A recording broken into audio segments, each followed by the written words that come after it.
Ryan Garcia gets the 6th round stoppage of Javier Fortuna. It was proven to be a pretty one-sided fight. Got the stoppage in the 6th after 3 knockdowns in this fight.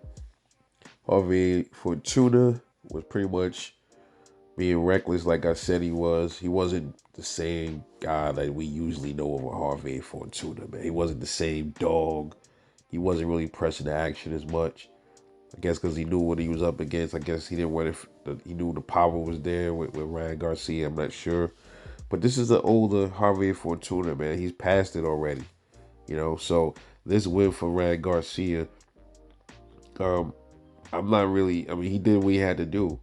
But I didn't really, this is not something that you can jump for joy about because this is a person he was supposed to stop him. He was supposed to style on Javier Fortuna.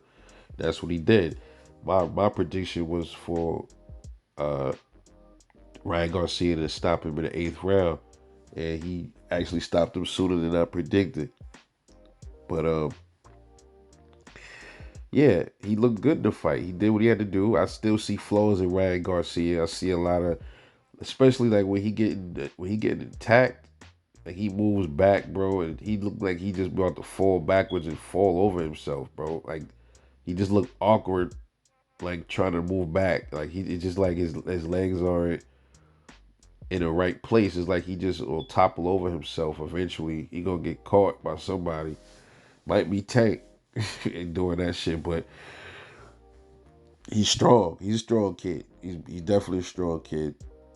He's a strong kid. And Harvey Fortuna, it looked like he pretty much was defeated before he even got in the ring, bro. He looked like he was just going in there and didn't really lay down. In a sense, man, he caught Ryan maybe a few times. I didn't even see how many shots that he really. I think he only threw 20 shots or landed 20 the whole fight or something like that. I forgot what the stats was, but look, severely one-sided fight. I'm not impressed. I'm not impressed. He did what he had to do. He looked good, but this is against Javier Fortuna. It wasn't like it's against somebody like a fresher, younger dude, closer to his age. I want to see Ryan fight a lot of these dudes at 135, but we already know what's going to happen. He's not going to fight a lot of these dudes. He already said he's going up to 140. He can't make 135 anymore, so he says. And there's a lot of smoke at 140 waiting for him, too. Teofimo is one of them. I'd like to see them two fight since they're going to be in the same division. I don't want to see none of these avoiding tactic shit.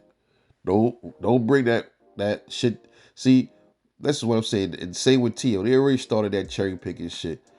Tio cherry picked fucking Pedro Campo over Arnold Barboza for obvious reasons because Barboza's a mover but with less power. But he'd rather deal with somebody with more power than deal with somebody that can move. It's crazy. So I hope Ryan Garcia don't get up to 140 and Tio already start that ducking shit, that cherry picking. Then they get up there and then these dudes spread that shit to 140. No, don't do that.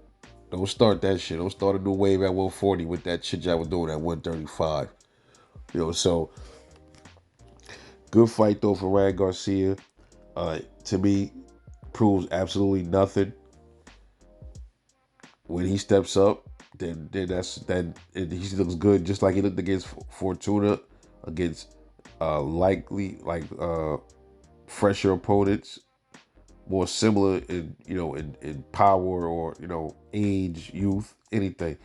I want to see how he does against those guys like Michel Rivera. But you know what? I'm not even gonna talk about 135 because he said he ain't going back to 135. So I think it might be it's time for us to start talking about 140 now.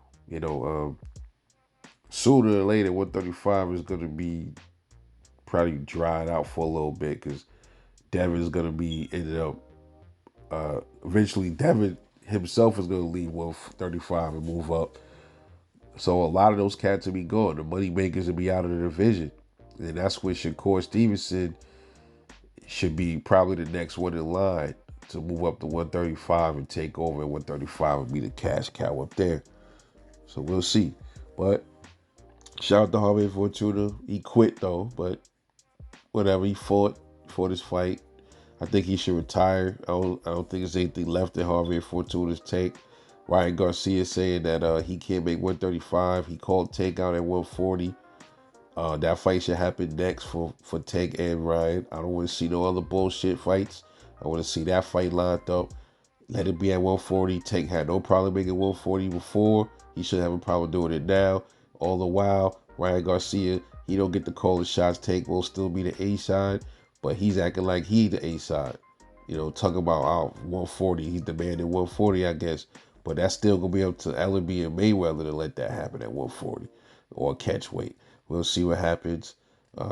This is Rebel Light Boxing. Let me know what you think about this fight. Drop a comment, like, subscribe. Uh, Check out my Twitter account, Rebel Light Boxing. I'll catch y'all later on the next one, and I'm out. Peace.